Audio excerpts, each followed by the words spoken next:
Esperanza Rising, Los Higos, Part 2. When we left off was Mama and Esperanza have decided to go to the United States with Hortensio, Alfonso, and Miguel to avoid and to get away from Tio Luis after he set their house on fire. The next day, Abuelita's sisters came for her in a wagon. The nuns, dressed in their black and white habits, gently lifted Abuelita into the back. They pulled a blanket under her chin, and Esperanza went to her and held her hand. She remembered the night that Alfonso and Miguel brought Papa home in the wagon. How long ago was that? She knew it had only been a few weeks, but it seemed like many lifetimes ago. Esperanza tenderly hugged and kissed Abuelita. Mi nieta, we won't be able to communicate. The mail is unpredictable, and I'm sure your uncles will be watching my correspondence. But I will come, of that you can be certain. While you are waiting, finish this for me. She handed Esperanza the bundle of crocheting. Look at the zigzag of the blanket. Mountains and valleys. Right now, you are in the bottom of the valley, and your problems loom big around you. But soon, you will be at the top of a mountain again. After you have lived many mountains and valleys, we will be together. Through her tears, Esperanza said, Please get well. Please come to us. I promise, and you promise to take care of Mama for me. Next, it was Mama's turn. Esperanza could not watch. She buried her head in Hortensia's shoulder until she heard the wagon pulling away. Then she went to Mama and put her arms around her. They watched the wagon disappear down the path until it was a speck in the distance, until even the dust was gone. That's when Esperanza noticed the old trunk with the leather straps that the nuns had left. What is in the trunk? She asked. Our papers to travel and clothes from the poor box at the convent. The poor box? People donate them, said Mama, for others who cannot afford to buy their own. Mama, at a time like this, must we worry about some poor family who needs clothes? Esperanza, said Mama, we have little money, and Hortensia, Alfonso, and Miguel are no longer our servants. We are indebted to them for our finances and our future. And the trunk of clothes for the poor? Esperanza, it is for us. Senor Rodriguez was the only person they could trust. He came after dark for secret meetings, always carrying a basket of figs for the grieving family to disguise his real reason for visiting. Esperanza fell asleep each night on a blanket on the floor, listening to the adults' hushed voices and mysterious plans, and smelling the plentiful piles of white figs that she knew would never be eaten. At the end of the week, Esperanza was sitting on a small step to Hortensia and Alfonso's cabin when Tio Luis rode up. He remained on his horse and sent Alfonso to bring Mama. In a few moments, Mama walked toward them, drying her hands on her apron. She held her head high and looked beautiful, even dressed in the old clothes from the poor box.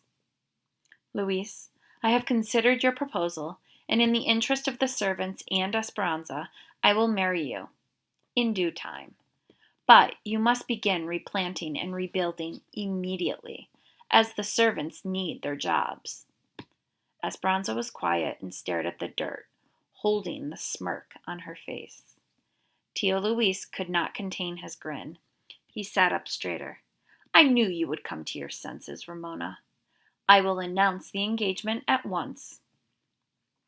Mama nodded, almost bowing. One more thing, she said. We will need a wagon to visit Abuelita. She is at the convent in La Purisma. I must see her every few weeks. I will send one over this afternoon, said Tio Luis, smiling. A new one. And those clothes, Ramona, they are not fitting for a woman of your stature. And Esperanza looks like a waif. I will send a dressmaker next week with new fabrics.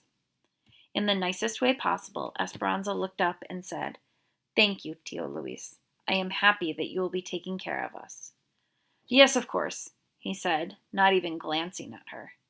Esperanza smiled at him anyway, because she knew she would never spend a night in the same house with him, and he would never be her stepfather.